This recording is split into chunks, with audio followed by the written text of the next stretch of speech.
Alperen Sengun shuts me up and has a dominant performance in a Eurobasket game that ultimately doesn't mean anything. I'll tell you, if I'm eating crow, Swipa will say whether I should be eating crow. Plus, we'll talk about the Clippers in big trouble over Kawhi Leonard and some trees. All that and more on Locked On Nuggets.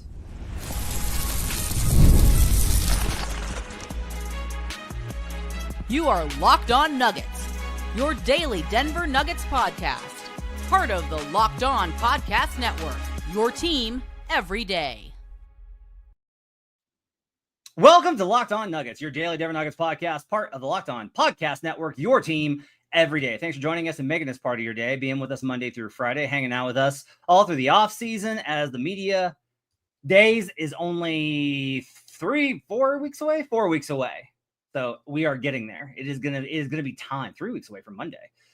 We're gonna have Nuggets basketball back in our lives very, very soon. On today's show, we'll talk about Team Serbia, their hopes for advancing in Eurobasket, Alperen Sengun's dominant performance, as well as we'll get into the Clippers in hot water and whether Denver could ever face a similar such scandal. Today's show is brought to you by FanDuel. Football season. It's closer than you think because it starts tonight. And right now, new customers can bet just $5. And if your bet wins, you'll get $300 in bonus bets. Download the FanDuel app to get started. My name's Matt Moore. I write at a bunch of places. His name's Swipa. He broadcasts at a bunch of places, including his own YouTube channel, Swipa Cam, and on Twitter. Appreciate you guys being with us here on a Thursday.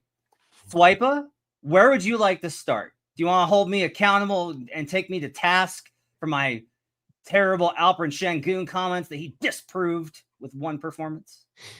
I don't think you deserve to be taken to task. I think that he has proven to be one of the best players in Eurobasket so far.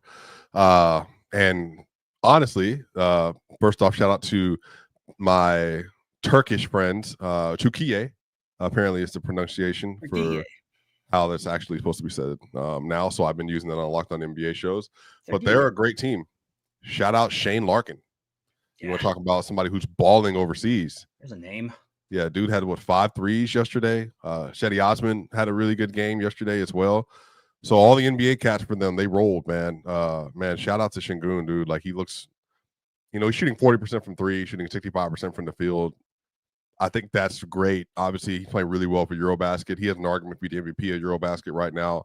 They're going to be a tough out when he get to the elimination stage. I think he gave every single part of bad work to Serbia yesterday. He took care of them. He had 4 threes yesterday as well, went 4-7. He shot 23% in the NBA last year, for context. So, obviously, like they had a game plan that we're going to allow for him to kind of shoot on the perimeter, and he made him pay for it. So Sengun played an amazing game. I thought Serbia played well, given the fact that Türkiye shot 61% from three and 18 makes. Serbia shot 42%, I think, on 11 makes. That would ended up being a difference in the game. Armanovic went out with an injury in the third quarter. I still have no idea what happened to him exactly. I think also not having Bogey made a big deal. Obviously, you need really good guard play. I was really surprised that Jokic didn't finish the game, given how well he was playing yesterday. But Petric took him out for whatever reason. Apparently, something has to do with youth movement and all that kind of stuff. Micic, who had played a good stretch of basketball and then played a good game last game, he ended up closing and I think ended up costing them quite a bit because for all the stuff that Serbian fans don't like about some of the guards for Denver, how they hold on to the ball, Micic is by far worse because he's less athletic, a worse shooter, a worse passer, and he got tunnel vision on one of those plays that led to a turnover. Guduric, also not a ball handler, also did not complete the short roll pass. I think Jokic played well. He was efficient from the field. I think defense, it was a war between him and Sengun, like all the way around. But I think some of this is just trying to figure out like how they're supposed to be covering Turkey and all that. But Milutinov also was getting cooked on the boards. They went double big for a while. I like Milutinov as well, but for whatever reason, sometimes like long rebounds get you.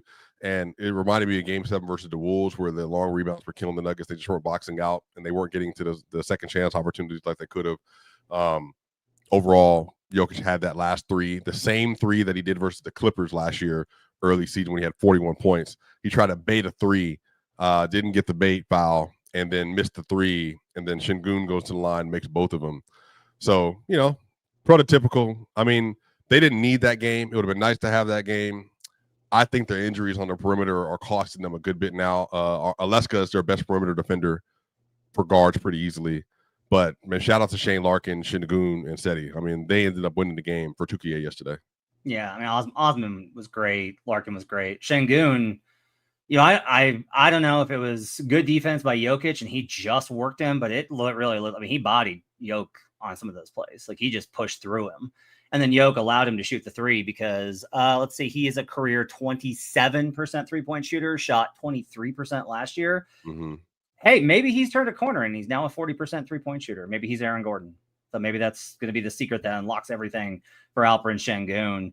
But if he is with the Rockets this year with Kevin Durant, that would be dangerous. It's going to be really impressive. I thought I wasn't in love with Jokic's defense, but then, you know me, I very rarely am. I hold him to a high standard. Offense was great, but it was a great game. Like, it was a really close contest. We're going to stop baiting for threes at some point, right? Like, we did that in the playoffs, and then we're just going to keep doing that. That's just like, I think we should just accept that Jokic is going to do that sometimes. That's who he is now. Okay. It's not funny. the first time he started it years ago. It's just, I know he did start. He started. Well, he didn't start years and years ago because, like, there was actually a game. I can't remember which one it was. I could ask Harrison. I was sitting next to Harrison, and Harrison was like, "What's he like? He never does this." Like, he was really frustrated because Jokic was always like the ethical hooper, and he started doing it. I got to remember. I'll have to ask Harrison which one it was. But it was like, there was like a game where he particularly started. It was after one of the All-Star games because I remember because he hung out with Luka, and I was making jokes about how Luka had been like, "You got to flop, man. You just got to flail. They'll give it to you every time." How do you? Well, let's hang on. Coming up, let's talk about going forward, the matchup with Finland, and I will wrap up my Sengun stuff. And then a little bit later on, we'll talk about the Clipper situation and what that means for them. And that's all coming up on Locked On Nuggets.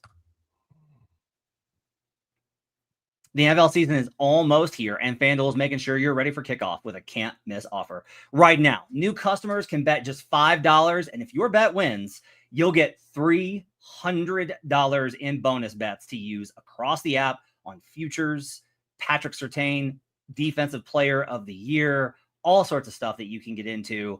My first bet of the NFL season, as far as games go, was on the Denver Broncos, -8, taking on the Tennessee Titans.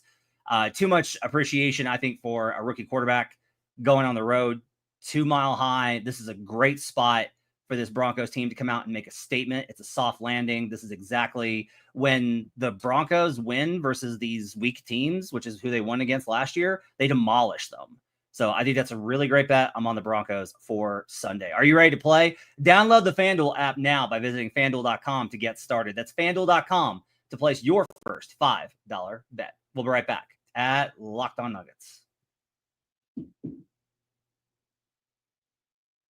Back here on Locked On Nuggets. Thanks for joining us and making this part of your day. Appreciate you guys being with us, Swipa and Matt Moore. To wrap up the Sengun conversation, again, I prefaced everything in that episode with, hey, he'll probably have a great game and they'll probably win, because I knew the situation that Serbia was in. Like, I did an entire Buckets episode where I was like, I don't understand why Serbia is the favorite. Germany should be favored here. And you can argue at this point with Turkey going undefeated in group play, that you're muted, buddy, that perhaps Turkey should be favored to win this entire Turkey. So like Turkiye. Yeah, I know it's Y-E. How you pronounce the end of it? Turkey. Turkey, Okay. like ye, but like yay, Kanye, but ye. Turkey. Okay. Yeah. Gotcha. Who do you think should be favored right now? I mean, Germany's pretty awesome. Yeah, I think it's yeah, Germany, Turkey. I think Germany, Turkey, and Serbia are still the best teams. I'm not as high on France right now. No. They have played well. Francisco. Oh, yeah, man. That guy belongs in the league. He has been cooking. He's been good. Yeah. Bilal looks great. Bro, you know what I was actually thinking about? I was going through the roster for France watching the game. I'm like, bro, like Alexander Sarr looks really good. And then Zachary Richeche looks really good. I mean, defensively, Sarr's been really good so far this tournament. Richeche's been really good. Francisco's been really good. I mean, they just got like a nice squad. And then they got a young pup on their roster as well that's not really getting a lot of time yet. But they're solid, man. I think France is going to be really good. I think Germany, they got the best combination of talent, veterans, young players, wings, bigs, and they're healthy right now. I think all that's leaning in Germany's way. Yeah. Finland's gonna be tough because of their 3-point shooting, right? So if Sengun goes for this great 3-point shooting performance, marketing can give them the same kind of problems. It'll be interesting to kind of see those matchups and who, like, if Jokic gives space to their 3-point shooters, that's going to be a problem in that matchup. Have you watched Great Britain? Yeah. No love for Great Britain. Yeah. I don't understand why Great Britain's not better. I can't ever get my head. I guess maybe it's just the football influence, but I can't really get my head around why Great Britain couldn't produce better players. It seems like there should be a healthy ability for them to build courts and develop an infrastructure. What's their best sport? It's gotta be football, right? I guess. Yeah, it could be soccer. I don't know. Their women's soccer team used to be really good. Track, they're good, but colonialism. They were not anymore. They're not even really good at colonialism anymore. Who's the best at colonialism? Isolationism. That's no, yeah. Shout out The Crown, by the way. If you're ever watching the documentary or show, The Crown is a very good show, by the way. Okay, so we're gonna start like an international incident on the show. So yeah, my Sengun take, I'm not backing off, and I'm somebody that is willing to be open to being wrong. And if Sengun comes out this year and actually does shape the game, I will. But if you notice, go back and watch his assists, man. His assists are so primarily like drives down the lane and kicks to an open shooter. What an amazing find. No, it's like the guy's wide open. He's just Sengun's a willing passer and a gifted passer. He just doesn't have the kind of vision that Jokic has. I said this morning on Locked On NBA, and I really do think this is it. He is like the midway point between Domantas Sabonis and Nikola Jokic. Midway?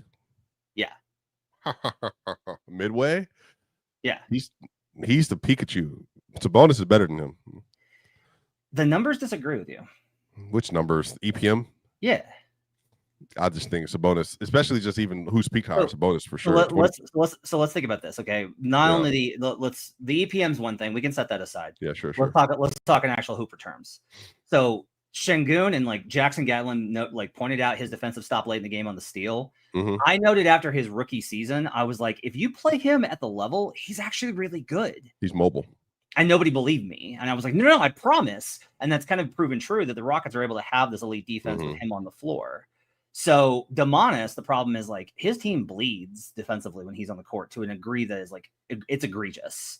And all those metrics will kind of back that up. And what? DeMar DeRozan and Zach LaVine and all that. This predates them though. That's the thing is like, this goes back to that season when they were third in the West. Yeah, they got Keegan Murray, Harrison Barnes. Like they got annihilated in his minutes on the floor in that playoff series. Oh, right? Well, no. Playoffs, not a question. De'Aaron Fox is the best. He was the best regular season player for the Kings that year. I agree. He is not a playoff. No. Yeah, and so I think Sengun is. I think Sengun, like he really responded. Can I interest you in Jokic, Zubac, Sengun? Yes, Sabonis. Absolutely, 100% with you. Yeah. And then Vooch. It's different just because you can't give the ball to Zoo and be like, go make something happen. That little 10-foot floater. Yeah, no, he's got. If you give him the ball off of the pick and roll for sure. Yeah. Right. Yeah. But I'm just saying, like you can give Sengun the ball in the high pinch, and he can either pass, drive, or that shoot. Little flamingo shot. Yeah. Like he's got all three of those, which is again why I think the comparison for him to Sabonis is so apt, because I look at that and I see the same kind of thing with Sabonis. He's like Sabonis if Sabonis could guard, which is a really great player. Yeah, it's just not Jokic. I don't. Sengun comp mostly came out of Rockets fandom with Jokic and all that. I just don't think they're remotely the same player. But I think Sengun's really good, and I think he has a lot in front of him. And this is the thing is like, I did the segment on purpose. Yeah. Of course. I'm a performer. Okay, I'm not. I don't feed you guys. I do genuinely believe this, but you do the segment because you're like, I know what will happen. Yeah, for sure. I don't ever take a position I don't believe in. I don't ever do that. But what's funny is if you say Sengun's great, he's just not Jokic, all anyone hears is he's not Jokic, so he must be trash and he's underrated. It's like, no, man, like Jokic is the best player in the world and shapes the game at an all-time great level. How many all-time greats are currently playing? LeBron, KD, Steph, Giannis, Jokic, Luka. I have a hard time like leaving Shea out of this conversation when he did have a year where he won both MVPs, but we'll keep him out for now. We got anybody else? Chris Paul? Wemby? Yeah, Wemby. Game going to be an shaper. all-time great, but he hasn't reached that level yet. Like, who are guys that we right now are like, that's an all-time great? It's those guys, right? Am I missing anybody? You said KD, right? Yeah. Draymond. I'll give Draymond the And can he get there? Nah, he can't. He hasn't done it for long enough. Okay, sure. Like 2 Western Conference Finals is a great start, though. Rudy? Ooh, that's a tough one, man. Because everyone will resist it, but like he legitimately is the best rim protector over the lot since Dwight Howard. Like nobody's been a better rim protector than him since Dwight Howard. Yeah, I think it's Rudy. Man. That's really tough. Okay, let's start the conversation here on the Clippers. So if you've been hiding under a rock, the Clippers had an agreement with a company called Aspiration. Yep. Kawhi Leonard was originally, according to the documents that Pablo Torre finds out, paid $28 million. It's a 4-year deal. For a job, a promotion that he did not do anything for at all, ever. The company is under investigation, and Aspiration CEO was found bankruptcy, and its co-founder, Joseph Sandberg, pled guilty to a $243 million fraud. John Corrales of Locked On Celtics has more exclusive information he's done on this, which you can catch on Locked On NBA Game Night tonight. So go check that out on YouTube later on in the day. John found that this was not a $28 million deal. It was a $48 million deal. And Steve Ballmer's investment was $50 million in the company. It's even more than registered on paper. Doesn't look great. So obviously. You said how much? $48 million investment, $50 million investment from Ballmer. 48 for the job. So, and then what was the next part of that? So basically, the idea is like the number that Ballmer invested and the number that Kawhi made matches. That's my understanding of it. Doesn't look great. There's a lot of angles to this, which we will talk about, and we'll ask this question because this happened to the Nuggets. Let's talk about that coming up on Locked On Nuggets. Jeez.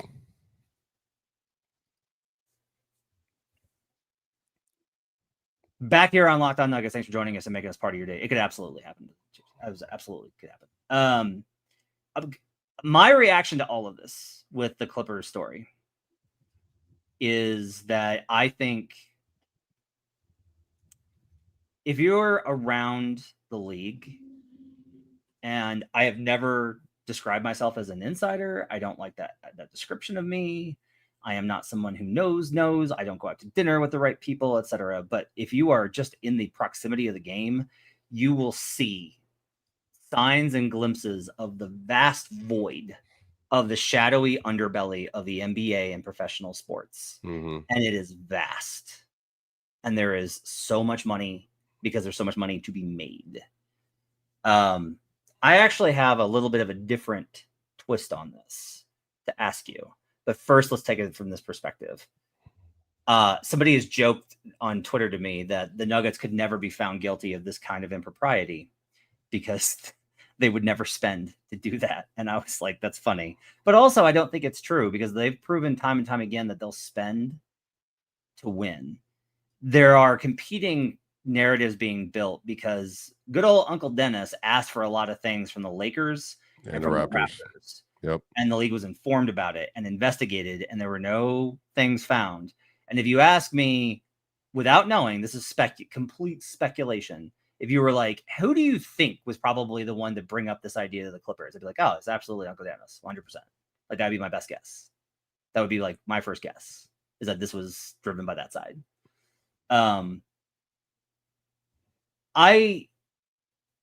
don't. If you want to ask, could this happen with Denver? The answer is yes. Will it? I don't think it'll get caught. I'm of the opinion that there's deals like this all over, that everybody has deals like this. Everybody has little things that the superstars get benefits from. The Lakers met with Luka Doncic over the summer, and it was reported as to meet regarding his basketball and financial future with the team. There's no financial future to this. Yeah, beyond the contract that you signed and will sign.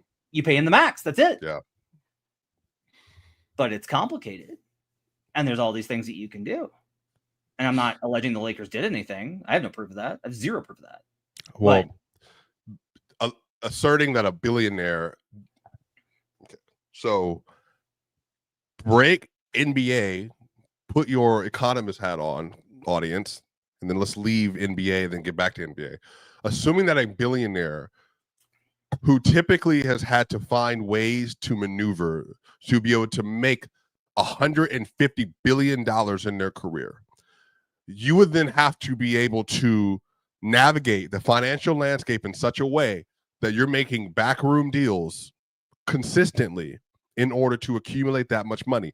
And where do you think this offshore money laundering scheme came from, if not from billionaires to figure out how to pay themselves untaxed money? Yeah.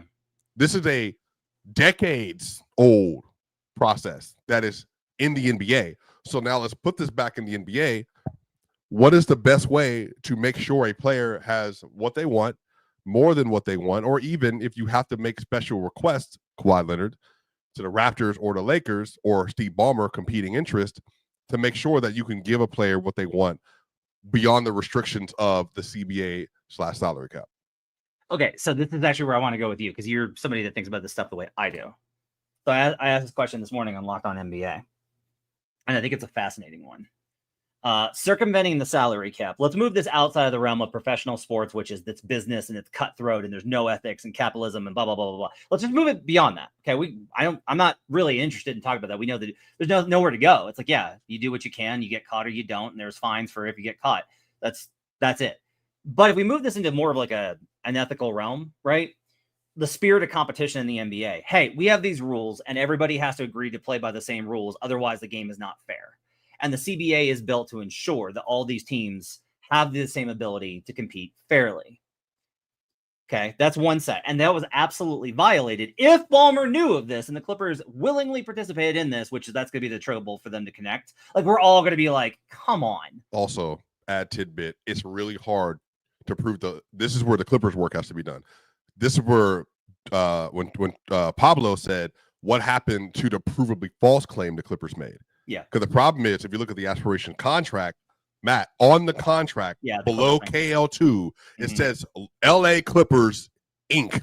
Yeah. Like the business is on the contract with aspiration. So to somehow, they have to find a way to maneuver the fact that they are indeed knowledgeable, aware, and signed on this financial contract with Kawhi and aspirations. And they're involved to some level to the sum total on the page of $30 million. 2 words, fall guy. Someone's taking the fall for this. It's just not going to be Steve Ballmer or the Clippers as a whole. Like the league may come down on the Clippers, but like as far as like what's actually going to happen, someone's going to get blamed for it. This one guy agreed to this, and that's what I think is going to happen. But let's take this. Okay, so we agree that like I would classify it as cheating if you're violating the terms of the CBA to pay a player more in competitive advantage. Would you agree with me on that? Is it too hard a word? Cheating, and also the spirit of the CBA in the first and second apron is to eliminate, well, 2 things. 3 things. Owners not being required to pay players a certain degree if they don't want to. 2, that we all have a set amount of money we have allocated towards paying players to decrease the idea that the richest person in the room can have the best team in the NBA because I have more money available to me. Right. Thirdly, when you do cross first or second apron or the luxury tax, there are penalties you incur and have to pay. So by paying outside of the salary cap, you then increase your competitive advantage, you cheat, and you circumvent the penalties that you would have to pay within the new CBA. And the revenue sharing that is implied with that extra money that goes to the less fortunate owners. So I used to be like a very big advocate of these small market teams trying to compete because I don't like the idea of somebody just paying for it. But here's a problem that I do have. From an ethical standpoint, I can't get to a place where it makes sense to me that a player cannot make what somebody is willing to pay him. Like even within the confines of a capitalist society in our system, if like, okay, if we're going to operate there, if you're an engineer and someone's willing to pay you $2 million a year, why should you be capped at $1 million? Like, this is very actively Steve Ballmer acting against what I think is an unethical clause. And I think restricted free agency is equally unethical. That says that you can only pay players so much. Steve Ballmer's willing to pay his star players more. He's willing to pay to win. That's the kind of owner you should want. But specifically, this new breed of owners wants a system, and I've talked about this repeatedly with the CBA, wants a system where you do not have to pay to win, that you can just put together a pretty good team and win, that you don't have to pay for the premium, that you can't pay for the premium. That's the even further part. You can't pay for the premium. You got to pay for just like, yeah, pretty good team. And you can't go beyond above and beyond. So like that question of, okay, again, Steve Ballmer did this out of selfish interest. This was not a moral crusade. But if we look at it through this lens, I think it's interesting to think about, is it ethical to do something ethically wrong in pursuit of an ethical good, which is breaking this boundary on star players? And you can't say that I'm like making Kawhi Leonard into some sort of hero here. Nobody's been harsher on this guy than me. I continue to think like, I think he is not all what the NBA thinks that he is, and that that there's a reason why his teams have not succeeded, and that the perception of him is not accurate to reality. And none of this surprises me, given what I've heard about his time in San Antonio and Toronto. None of this shocks me, but I also know Kawhi's not going to face any consequences for it. I will tell you that. The one thing I am sure of, Kawhi Leonard's not facing any consequences here. Nothing bad happens to Kawhi. I don't think it should, but that's not going to happen. Well, just the way the power structure works, though, like it would make less sense, and the NBA would be less incentivized to punish the player for going outside the bounds to receive a payment, as opposed to the organization and owner who was aware of the agreement that the other owners have made with the owner, aware of the agreement that teams have made to contribute to the NBA system, that everybody gets a fair shake in being competitive. It's like when players. So I want to ask you that. How do you feel when a player is under contract and holds out? Because he's under contract. He's agreed to those terms. Oh, I'm all the way on board with like the holdout stuff. You know, I have long said that sports is one of the only industries, and there's several different reasons socially why sports is a cap-driven market for players and not for ownership, which would be another episode. Right. But I can tell you there's some real valid darker reasons, if you understand what I'm saying, why there's a salary cap in place at certain levels. I think that when it comes to players like Micah Parsons, one of the only recourses you have as a player under contract is to hold out. But what the NFL did is they went even further than the NBA. The NFL said if you miss training camp and you miss training camp, you get fined. If you come to training camp and you leave, you get fined even more. So literally the only thing a player can do is fake an injury, which is what Micah did with the back injury for the most part. Go ahead. But if you're going to do that, if you're going to do this, right, if you're going to defend that behavior, I think to be logically consistent. The holdouts? Yeah. If you're going to defend that, and I think it's fine to defend that behavior. If you're going to defend that action ethically, I think you have to turn around and say it's ethical for Ballmer to break those agreements, for the Clippers to break those agreements that they've made with the other owners in pursuit of what they think is a good. Because the whole system is not based on ethics. The whole system is based on well, I mean, we know this. Yeah. Like, I want to be clear. We know this. Yeah, I know. So I guess what I'm saying is like it's not a player holding out for or more money within a framework of a career that exists between 3.5 years to 10 years, as opposed to the contracts are not allowed to be paid higher than this amount because we, one, don't want to pay. We, two, can't afford to pay. We, three, doesn't, right? Yeah, but Ballmer very clearly. But Ballmer's the richest owner in sports, period, though. Yeah. No one else can play by those rules. So I'm saying that, like, since we're trying to make it about the fairness of everybody having the same shake, I think that's where you run into the issues. But yeah, I mean, if this was baseball, like, we would just defer Shohei Ohtani's contract. We're paying him $700 million. We're paying him $20 million over the course of his career and deferring $680 million because we legally can do that. Right. So if the NBA wants to operate within those rules, then change the rules and allow for them to do that. I think what's funny is like, because the reason I bring this up, if you're like, Matt, if you know that ethics don't matter here, then why do you bring it up? Because fans talk about it as if it does. Yeah. Because we talk about this as if this is not fair. That is not fair.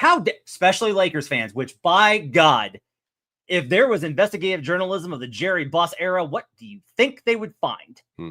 But Lakers fans in particular are like, shame. And I'm like, well, okay, if you're doing that, what's up, Dime? If you're doing that, now you're entering onto this ethical road where you're like, well, it's unethical for them to do this because it violates the spirit of the CBA. Okay, but it's illegal. But if the spirit of the CBA is unethical, now you're caught in this trap. I'm not denying that it's not violating it because it is, and I'm not denying that it's cheating because it is, and I'm not denying cheating is wrong because it is. But when we start talking about like what you should be able to do not from a what you should be able to do within the confines of like they're going to face consequences, and I'm fine with that. Just like I'm fine with fines for players because they agreed to the contract that allowed. Like that's my thing with the holdouts is I'm like you got to get your union in gear to get this out. Like that's the reality you live in. You got to get your union in gear to get some power. You are the players for the most powerful sports league in the world. Have some backbone. Because the stuff that the NFL puts up with, I'm just like, how? Because the union is not incentivized. Because the issue is in the NFL, NBA is a different beast. The NFL, there are no guaranteed contracts for the most part. So the idea of holding out for a year when most players live, and I don't mean paycheck to paycheck like we live paycheck to paycheck. Mm-hmm. They live paycheck to paycheck, meaning you're not making $5, $6, $7 million mostly. You're making $420,000, right. $690, and then after taxes, you're making 120 of that, or you're making 360 of that, and then now you have to then figure out how to pay your agents and everybody else in that process and tax. So it's like you can't agree on that. And so the owners on the NFL side say, hey, we'll just not test you for marijuana anymore, but give us 1% larger bit of the pie. Players are like, sure, great, let's do that. Now Mahomes and them, they could do it. I think the issue with the NFL and NBA PA, I don't actually think they're incentivized to display true power when it comes to negotiations. Because the issue is the last thing that anybody wants is a holdout. But when you do a holdout, the players suffer more than anybody else. Yeah. And the people that work at those buildings suffer more than anybody else. Yes, but I also think this. I think there's also culturally something about the difference in NFL and NBA. Mm-hmm. Whereas like NFL is like, I just love to play, man. I just want to play. I just love it. Like they really will sacrifice and they understand all these things. They understand the risks and everything. And they're just like, yeah, I really love football and I just want to play, man. And versus like NBA players are very much like, this is my job. And NFL is probably worse than that, honestly. And I think that they love the game. Yeah. But I do think that that's one of the reasons why the NBA has more power is because they do look at it as a professional endeavor. Well, the NBA is a little bit more liberal. And I don't mean liberal as in like conservative. No, Yeah, it's a little bit more liberal in what they allow for players to do. Like that's players have more say. But that's also because the players set that tone with the All-Star walk. But the shield is way different though. That's the shield is like it's a barrier, it's a wall. And that's always the response from the owners is like we could be like they want to be like the NFL. And this is like the CBA is like part of that maneuver, right? Right. Anyway, like the end result of this is going to be I will tell you that if you're like, why do you think that this could happen with the Nuggets? I'm like, because I think it could happen with any company, with any team. But also, I'll just tell you, like KSE, there's Nuggets whose books are open to the NBA, and then there's Kroenke Sports and Entertainment, and those books are not. Those are separate. So think about this too. Just lastly here. Can this happen? Well, why not? Well, and one of the things I noted on PC earlier was most times a player will come to an owner or an owner will go approach a player and say, hey, I see you have an interest in this. You wanted to get involved in AI, tech, horses. Hey, I know so-and-so and so-and-so. Here's a referral. It's a business referral. So-and-so can help you be able to get your line in track with how you, boom, boom, boom, grow your income, grow your net, grow your profit, blah, blah, blah. And then they will literally help you. People will help you do that. And somebody was like, well, what's the difference between what Ballmer did and what that is? Well, that is an assistance and helping, and it's like a tertiary. Oh, it's a fake job. Yeah. Right. Like this is like, I'm signing a check with a direct money. Go work for this org. Never do an appearance, even though you're legally bound to do the said appearance. Yeah. And you're making the exact dollar amount that I've written down on paper. Like that's just like it's sloppy. There was again. That's why I don't actually think Ballmer. I kind of side with Nate Jones on this. I don't think Ballmer was involved just because I think Ballmer's smarter than this. Mm-hmm. This reeks of somebody that was an amateur. That was amateur hour. That's gonna do it for Locked On Nuggets. Love this conversation. Love talking to Swipe about this. I might grab him on for another episode next week about it. Thanks for joining us. Appreciate you guys being with us. We'll see you guys again next time on Locked On Nuggets.